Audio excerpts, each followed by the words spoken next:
कहते हैं घर की बहू कभी आलसी नहीं होती। हालात उसे थका देते हैं, लेकिन अगर उसी बहू के हाथ लग जाए एक जादुई झाड़ू, तो क्या उसकी जिंदगी आसान हो जाएगी या उलझ जाएगी और भी ज्यादा। गांव के बीचों बीच एक बड़ा सा कच्चा घर था। इस घर में रहती थी कमला देवी और उनकी बहू रीना। रीना गरीब घर से आई थी। शादी को 2 साल हुए थे, लेकिन तब से उसकी जिंदगी सिर्फ काम और ताने सुनने में गुजर रही थी।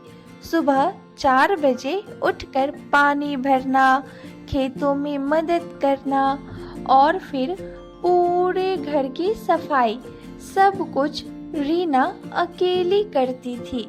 सास हमेशा ताना देती, अरे रीना, तू तो बड़ी निकम्मी निकली। तेरे मायके में काम सिखाया ही नहीं क्या? मैं तेरी उम्र में अकेली 5 लोगों का खाना बना लेती थी। रीना चुपचाप सब सुन लेती। पति राकेश मजदूरी पर जाता और शाम को घर लौटकर माँ की ही सुनता। रीना का दर्द कोई नहीं समझता। एक दिन तेज बारिश हुई, छत टपक रही थी। रीना ने रात भर पानी भर भर कर बाहर फेंका। सुबह तक उसकी तबीयत बिगड़ गई, सिर दर्द से फट रहा था। लेकिन कमला देवी ने फिर ताना मारा, बहुएं बीमार नहीं होती रीना, उठ और काम कर, नहीं तो भूखी रह जाएगी।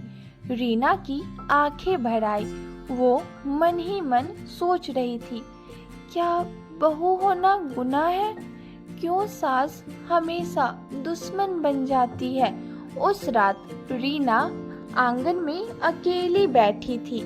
आसमान में बादल थे, हल्की ठंडा हवा चल रहा था। अचानक उसे आंगन के कोने में एक पुरानी टूटी फूटी झाड़ू पड़ी दिखाई दी। जब उसने उसे उठाया तो झाड़ू चमकने लगी। रीना डर गई, लेकिन तभी झाड़ू हवा में तैरने लगी और एक मीठी आवाज आई, रीना, मैं तेरे इंतजार में थी, अब से तेरे सारे काम करूंगी। रीना की आंखें फटी की फटी रह गई। क्या सच में ये झाड़ू बोल रही है? सुबह रीना झाड़ू हाथ में लेकर उठी। जैसे ही उसने सोचा कि आंगन साफ करना है, झाड़ू अपने आप चलने लगी और पलक झपकते ही पूरा आंगन चमक गया।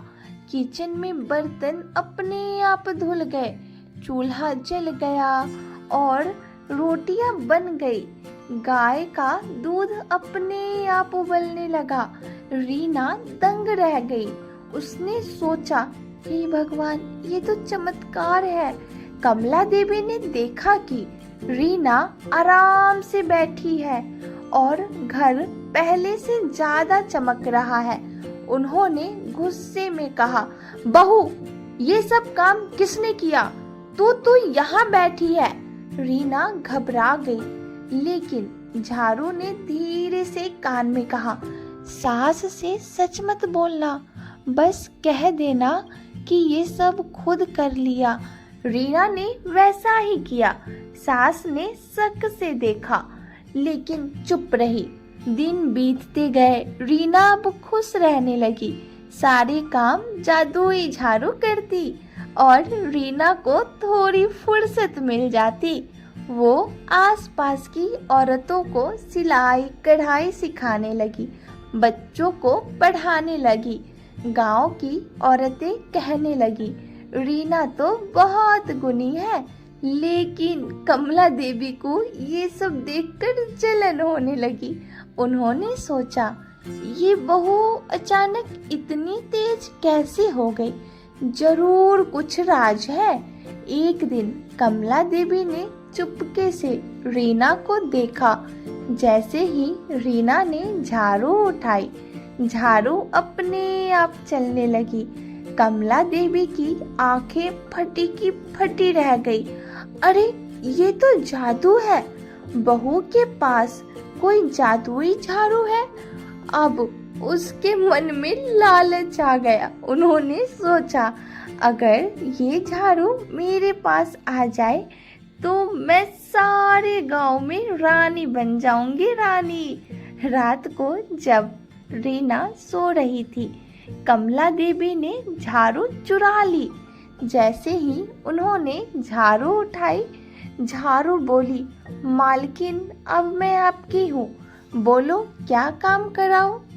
कमला देवी ने खुश से कहा, पूरा घर साफ कर दे, ढेर सारा खाना बना दे और सोने चांदी से मेरा घर भर दे। झाड़ू ने सब कुछ किया।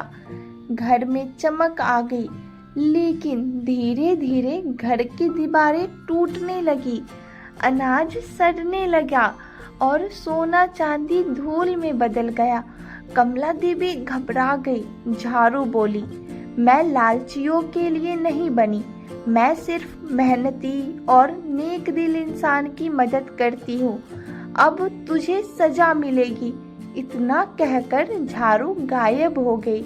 सुबह कमला देवी का घर उजड़ गया। गांव वाले हंसने लगे। रीना ने उन्हें संभाला और कहा, माँ जी, मेहनत से ही सुख मिलता है, जादू भी सिर्फ नेक दिल इंसान के साथ होता है। कमला देवी की आंखों में आंसू निकल आए। उन्होंने रीना के पैर पकड़ लिया। बहू, मुझे माफ कर दे, मैंने तुझे हमेशा ताना दिया, लेकिन तूने मुझे ही सहारा दिया। रीना ने रोते हुए उन्हें गले लगा लिया। दोस्तों, जिंदगी में शॉर्टकट और लालच कभी कामयाब नहीं होते। अगर मेहनत और नेक दिल में काम किया जाए तो हर झाड़ू, हर काम हमारे लिए जादुई बन जाता है। तो दोस्तों, कैसी लगी आज की कहानी? अगर अच्छी लगी हो तो लाइक, शेयर, सब्सक्राइब जरूर करें और सीक्रेट कहानियों से जुड़े रहे। धन्यवाद।